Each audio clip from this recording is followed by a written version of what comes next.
Hey family, it's me, J Rose, coming at you with Truth to Power TV. Just wanted to come at you guys for a second because, as you know, I always have something to say about something.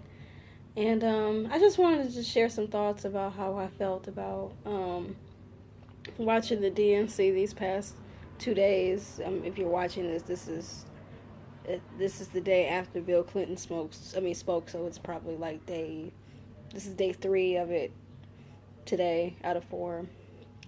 And I just I've been kind of torn because I voted for Bernie Sanders in the primary. First of all, let me just say, as a black woman, I kind of feel a little bit shafty on voting in particular. I mean, I understand that my ancestors died and black people, folks in general died for us to have the right to vote. But I don't think that our ancestors died for us to vote for the lesser of two evils. And like kind of what the DNC is doing is it's disturbing, but it's not as blatant as what the RNC did. I mean, the RNC straight up used fear in a very overt type of way. Like they weren't being sophisticated about how they wanted the American people to be afraid of immigrants or be afraid of Muslims or be afraid of Mexicans or whoever. It's not really a secret what they're doing. But I kind of feel like with the Democrats, it's kind of like it's a very passive, covert kind of thing to where it's like, yeah, we're the party that accepts everybody, but we're also the party that acts like we do, but we really don't. And so, a couple of things that I wanted to just say my piece about. First of all, I respect if people don't want to vote or don't feel like they should vote, or if they want to vote third party. I'm kind of torn between whether I want to vote or not. The only answer I've been getting as far as like why I should vote for Hillary is basically because of Trump. And my thing is that I don't want to vote for someone based off of the fear of the other person. I mean, I feel like in a way that's kind of fascist. And if you don't know what that means, it's kind of like manipulative. Like it's trying to tell you who to vote for in a way. They're not saying vote for us only, but they're just saying like you don't want the other guy over there. And I kind of feel like that's kind of a cheap shot at trying to get votes on Hillary Clinton's side is to use the fear of Donald Trump to scare everybody into voting for her, because who's to say that she's going to be any better? Now, I can accept that Bernie's not the nominee for president. It doesn't really matter to me because I feel like as a black person, I feel like black people should not be so focused on things like this because we need to be focused more so on sticking together and being independent despite whatever the powers that be do. But I do pay attention to stuff like this at the same time because this still affects our world and our country and where we live at. And I just don't want to be ignorant. So on one hand, I'm saying that, black folks in particular should I'm not trying to say don't focus on politics, but I want to say like focus equally on unifying with other black people independently, you know. And so also another thing that I thought was kind of a little bit shady as far as whether I want to vote for Hillary or not, because I'm definitely not voting for Trump, is that number one, Hillary is not, her VP pick is not showing her progressive side.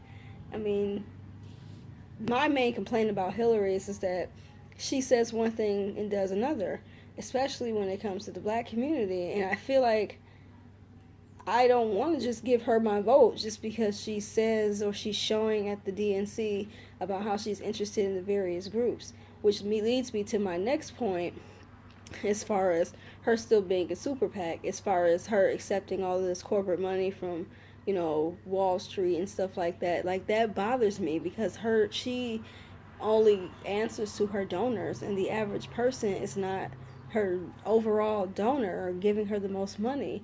And then a lot of these media outlets like Time Warner, who owns like CNN and stuff like that, they give her donation money. And so this is not, it's not fair on that level. And then also, I don't know if you heard, but a couple days ago, before the DNC, the WikiLeaks, they blame it on Russia, but anywho, WikiLeaks came out with some emails, like 23,000 emails, basically saying that the Democratic National Convention, along with a lot of the media outlets, conspired against Bernie Sanders to get him, to get him as less coverage as possible, to kind of make people, less interested, or to try to just even basically flat out attack him. Like, they called him an atheist even though he's Jewish. And I'm just saying that to say that they were, not in a very democratic way, conspiring to make him a non-factor. And I feel like that's cheating. And so for the DNC to just kind of go on as business as usual and just tell the chair of the board to just step down, I don't think that's going to cut it. And it's not going to cut it for a lot of Bernie supporters, or just people who are just tired of establishment politics. I know I am. I mean, no offense to Hillary Clinton. I'm not saying that she's not a bad person or that she just doesn't, care, but she can't step out of her lane of how politics has been going for the past 20, 30 years to have a different platform. Because if she really wants Bernie supporters, then she shouldn't be trying to either make fun of them or make them feel like they're ridiculous for not getting on board with her just because Bernie gave up the nomination to her. I mean, it's ridiculous. I don't know. I know most people I know don't really watch stuff like that. That's kind of why I make videos like this, because I know a lot of people I know are just trying to survive day to day, and they don't have time to kind of analyze stuff like this. So I like to think that's what I'm here for. And what I pointed out is that there was also a segment on the DNC, and I watched it. I've been watching it for the past 2 days because I'm just interested in just seeing like what their platform is and how they're trying to persuade people like me who voted for Bernie Sanders, but is not very sure if I just want to just trust her just because she's the only choice I have against Trump. One thing that I did think was interesting was yesterday when they brought out all of the black mothers that were whose kids or whose children were killed by police violence. They had Trayvon Martin's mom, Michael Brown's mom, Jordan Davis's mom, Sandra Bland's mom. But you know what mom was missing? That I noticed was missing? And I posted this earlier on my page, on my Facebook page. Tamir Rice's mother. I thought it was very peculiar that she was not there. And then I woke up this morning and I found an article of why she wasn't there. And basically, to make a long story short, Tamir Rice's mother decided to not join the other mothers in endorsing Hillary Clinton as her president. Is kind of the same reason that I suspected that Hillary Clinton was asking all the moms in the first place to be a part of this particular segment where they were trying to, get voters who care about things like Black Lives Matter or police brutality. I thought it was really touching that the moms came out there and said what they had to say. It was really good market-wise in order to emotionally get people invested in it. But as far as I feel like Tamir Rice's mother kind of suspected that Hillary Clinton, in one form or another, whether she was doing it on purpose or not, but using the tragedy of her 12-year-old son being basically gunned down in a park, drive-by style, by police in Cleveland, I don't think that she was going to be just willing to just give up her vote just because Hillary Clinton lended her a listening ear. I mean, I get it. I watched the video of the other moms and why they endorse Hillary, because she was one of those, especially one of those white folks that are in power that was just able to listen to them without, judging their children as what the media would judge them as criminals. And I do applaud Hillary Clinton for at least making the effort to try to reach out to those women. But I also understand why Tamir Rice's mother might not have wanted to endorse her so soon, because it's one thing to just deliver lip service about how you want to change mass incarceration and police brutality amongst people of color, but then on the other hand, these cops are still getting off of what they're doing, and justice for her son has never been rendered. And not to say that all the other mothers have got justice, but at least, her, I can completely understand why she would feel like her, she's not just going to give her vote to someone who says, yeah, I understand that your son was killed. Because, I mean, for me, I would need more than that. If my 12-year-old son was killed by police, whoever is going to be the next president or trying to get my vote for the next president has to, policy-wise, show me how we're not just going to just deal with the police department just in my neighborhood, but how are we going to deal with this on a systematic level? And I know as far as talking is concerned, Hillary does a lot of that, and that's fine, because you have to convince people to of your platform before they just give you their vote. But I understand why Tamir Rice's mother was not that emotionally moved by it, because black, and rightfully so, because black folks, I feel, should not just be hoodwinked or scared or feared into having to vote for the lesser of two evils, because at the end of the day, it doesn't matter who's president. It's like we as a people are already being oppressed anyway. So it's like, who do you want to oppress you, type of thing. It's like, do you want a asshole, outright racist person like Trump doing it, or do you want someone who acts like they like you, but then when they get their seat and in the presidency, they forget about you? And we can make this same case for Obama. Now, I know people gonna throw tomatoes at me about what I'm about to say about Obama, but I like Obama. First off, I like him as a person. I like him and Michelle and their little family as a person. I think their relationship goes all day, every day, on a personal level. But let's zero in on politics. Policy-wise, Obama promised a lot of the same things that Hillary Clinton is trying to promise now. And Obama has yet to do that. And I'm not trying to say I don't consider the fact that Republicans are majority in the House and Senate in D.C., and so that makes things a lot harder for a Democratic president to get things done.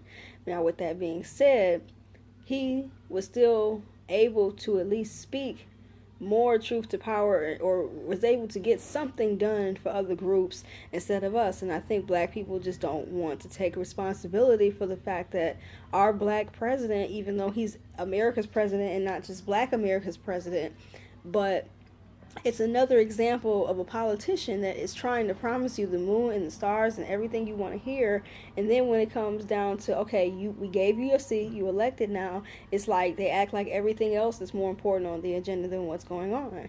And what I'm afraid is that she's going to act like she's on the forefront of things like police brutality and progressive issues. She's going to disguise herself as a progressive, just like a lot of people like to argue that she's disguising herself as a Democrat, but she's kind of like a moderate, she's like a Republican in Democrats' clothing type of thing. And I just don't like to see politicians in general use the tragedy of black people to advance their own self-political. It just seems something that's kind of cold about that.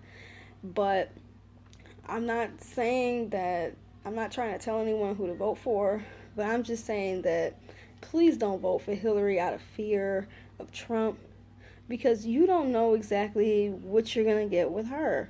And at least with Donald Trump, and I kind of feel like our people of color, or people who have been oppressed in this country, shouldn't even really give these rich people, some of the rich bastards, their vote as it is, because nothing has changed for mainstream America or for middle America or whatever you want to call it. At least for my people, it ain't nothing changed since whoever president.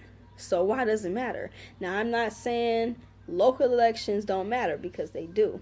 But I'm saying on a presidential, national level, people just need to educate themselves on what makes the system rigged, learn about the electoral college, learn about delegates and super delegates, and how during this time of season they make this is the time of year where these politicians be in these hotel rooms down in Philadelphia right now making these backroom policy deals that have nothing to do with our vote. And I posted a video on my Facebook page about some of the dark money that's in politics, which is another thing that Hillary Clinton does that bothers me, is that she accepts corporate money. So where is her loyalty? And that's my thing. And then I'm not a fool to think about what the things that her husband did as far as policies, and just the fact that, when she was up against Obama, even Obama made fun of her in his campaign in 2008, basically saying that Hillary is all talk and she'll say whatever and do whatever to get whatever she needs to get. And I just don't want this to be the case again. And again, don't throw stones at me. And a part of it is their fault for making false promises to people, but it is also our fault as a public, especially when it comes to the black community. And I'm not trying to beat up on us. I'm just saying this because I love us and I just want to keep it 100. We don't hold politicians accountable when it comes to that vote. What Obama, we really should have, especially the second time around, And I get it. He's black. It's good to see somebody that looks like you in the office, but we need to stop getting hung up on, what's the word for it? Like, we need to stop getting hung up on the symbolic message of something. You know what I mean? Like, yeah, symbolically, it's good to see a black man in the White House, but how effective is that black man? Does that matter? Or just because he's black, we should just be like, yes, to everything he do. Now, like I said, him and Michelle, love them family-wise, love them personal-wise. Like, if they was in my family, we'd be cool. But I'm just saying, like, Obama is a puppet. We should know this by now. Whether he wants to be a puppet or not, he's a puppet. And until there's a dramatic change in our democracy, or so-called democracy, democracy, then on a national level, I personally feel that voting, what's the point of voting in a rigged system? It's like playing a game against somebody who is cheating. Like, why would you do that? And then be upset when the situation doesn't change. Now, I'm not saying that people shouldn't vote as far as locally. Like I said before, state and locally, that's where it's at. That's where a lot of these horrible laws that affect people so badly come from, is mostly on a state level. And that's why I am happy that the Bernie Sanders campaign has encouraged a lot of people, whether you're black or white, to get more politically involved as far as being a part of the change and running for office, and getting a lot of these people who think in this dinosaur frame of mind out. And I think the problem with the Democratic Party is that they're liberal, but they don't want to be progressive. And the difference is that they want to be liberal in the sense that they want to give the image that they accept everybody, but when it comes to having like progressive ideas as far as,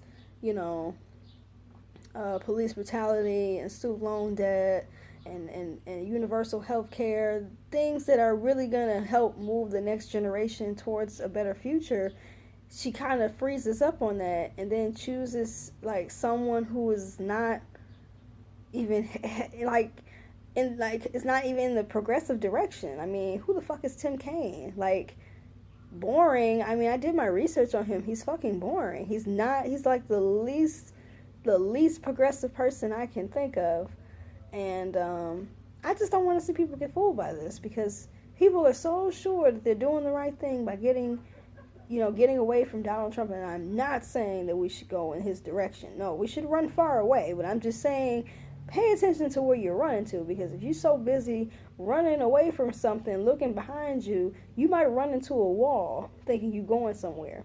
And metaphorically, what I mean by that is that I feel like the American people are running like this with their head behind, looking behind themselves, hoping that Donald Trump doesn't come back to catch them in the ass. And then they run into the wall that is Hillary Clinton. And then they realize, you were really running from the same thing. You were running from something to something else that's the same thing. And, I mean, I don't know what type of policies that Hillary Clinton is going to really do once she get in office. I'm just not at that point to where I kind of want to trust her. But, again, I just wanted to just speak my piece on everything that I've seen so far. And I'm kind of happy the Bernie supporters are not just giving their vote to Hillary Clinton just like that, just because they want her to fall in line. So I think that's good. I feel like if the Democratic Party can't be open to new ideas at the table, that's probably why people are pissed off at them in the first place. Is because they want to do the Democratic thing their way, the old way, the dinosaur way.